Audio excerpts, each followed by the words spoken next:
cars de sapeurs-pompiers, plusieurs ambulances. Alors je sais pas s'il y a des blessés. Vous avez peut-être plus d'infos que moi sur le net. Moi je peux que retransmettre. Là j'ai des policiers.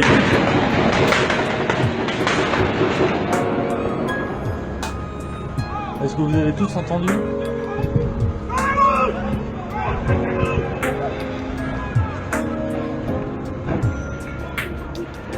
Une fusillade.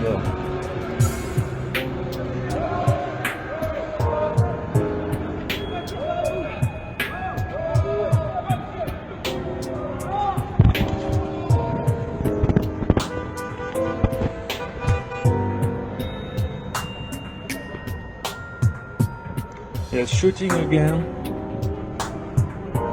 There's lots of people from the army, policemen.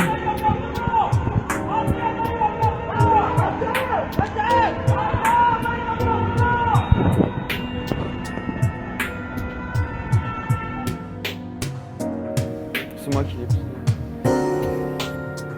Je sais pas ce que je vais en faire. Ouais. C'est le mien. Enfin, je crois que c'est le mien. Je sais pas. Je suis incapable de vous dire si c'est le mien ou pas. Mais si ça vous dérange pas, on va le ranger parce que.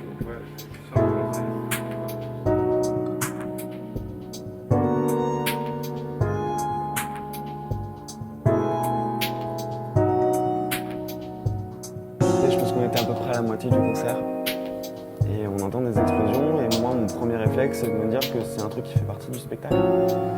Là, en fait, je vois des gens tomber. Donc, on s'est tous retrouvés couchés par terre. Je sentais que les gens essayaient d'avancer, tout ça, donc à un moment, je me suis dit, relève-toi et cours, quoi. Et là, j'ai senti l'impact sur le coude, ce qui m'a incité à me recoucher par terre. C'est là que j'ai vu en fait les trois. Je sais pas comment le décrire, mais voilà, ils tiraient sur les gens d'une manière froide et j'ai cette image en fait très marquée dans ma tête de ces gens qui tiraient, qui abattaient des gens qui étaient à terre. C'était sans arrêt, ça tirait. Et après j'ai vu la personne qui était en face de moi prendre une balle dans le dos. Moi c'est le moment où je me suis dit voilà, là c'est fini, il suffit que j'en prenne une, je ne sais pas dans quel sens il tire. Issue de secours, et puis là je vois des centaines, pardon, j'en sais rien, plein de personnes allongées par terre, enfin une espèce de cohue. Mais enfin voilà, il n'y avait pas vraiment moyen de sortir tellement c'était. Et puis moi j'arrive à me mettre les mains dehors, mais pas encore le corps dessus, et j'entendais le mec encore tirer derrière. Et là il y a un mec, le seul truc que je me souviens c'est qu'il a une chemise rouge, c'est la seule chose dont je me souviens, qui m'a pris par les bras, qui m'a tiré en dehors de toutes ses forces qu'il m'a tiré. Je sais qu'il a tiré d'autres personnes, ils étaient plusieurs, il y a peut-être 3-4 personnes qui étaient à la sortie, qui sont restées à la sortie du Bataclan, et après on nous a dit courez. Donc moi j'ai couru le plus loin possible pour aller me réfugier dans un immeuble quelques rues derrière.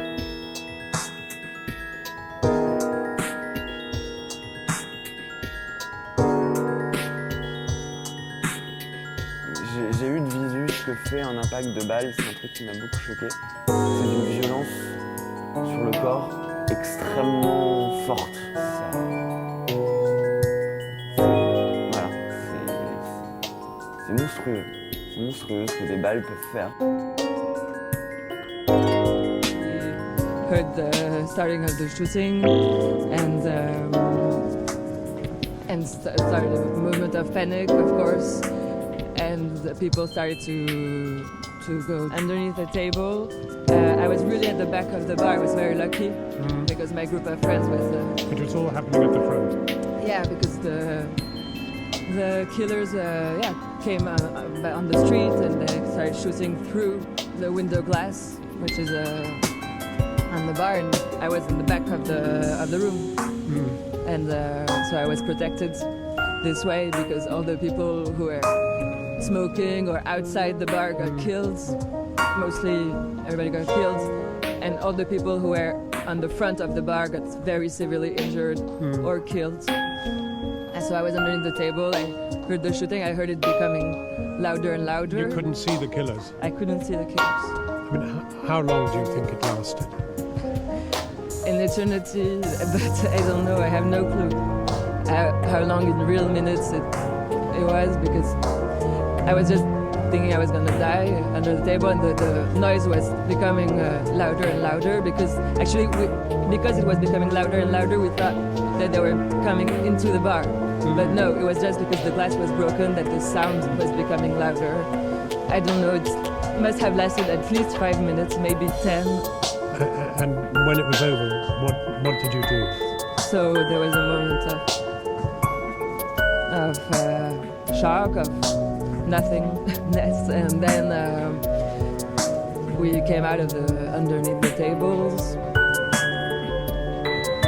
and we were alive, and we didn't see what was on the front of the scene at the moment. So I was like seeing that my friends I was with were okay, and then I went a bit further up the bar and saw all the bodies scattered. The first moment is saying I'm alive, because when the shooting, when the noise was becoming so loud, I was sure I was gonna die. I thought. But then as a doctor, you had to do this terrible thing of trying to sort the ones you could save from the ones who were dead.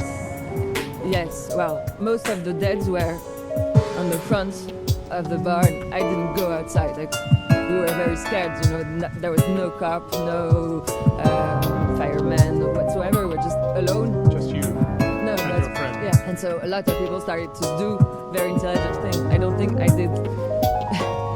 I did a bit of cardiac massage to a young man who died under my hands.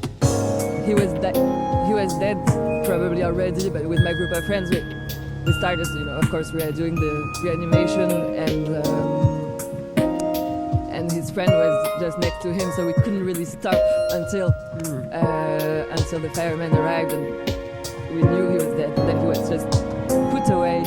You know, suddenly he becomes a body, and the people we need to save are the people alive, of course. And some you did save. I didn't save anybody. I mean, you as a group. as a group, we helped to, you know, put beds, put some morphine when it arrived with the firemen. But I really don't want to put myself as a hero. I was mostly just, you know, going around trying to see what I could do. And did you think about the people who've done this, the killers? I want to resist the terror. I don't want to live in a world where I'm scared. This morning I got woken up by the sound of the Aryan metro, and I got an anxiety attack because it sounded like the Kalashnikov firing. No, I don't want to be scared. I don't want to be gloomy about the future. I want to believe that we're not gonna live in a world of fear. I don't want France to become this a security place. Yeah. Louise, thank you very, very much for talking to us. Welcome.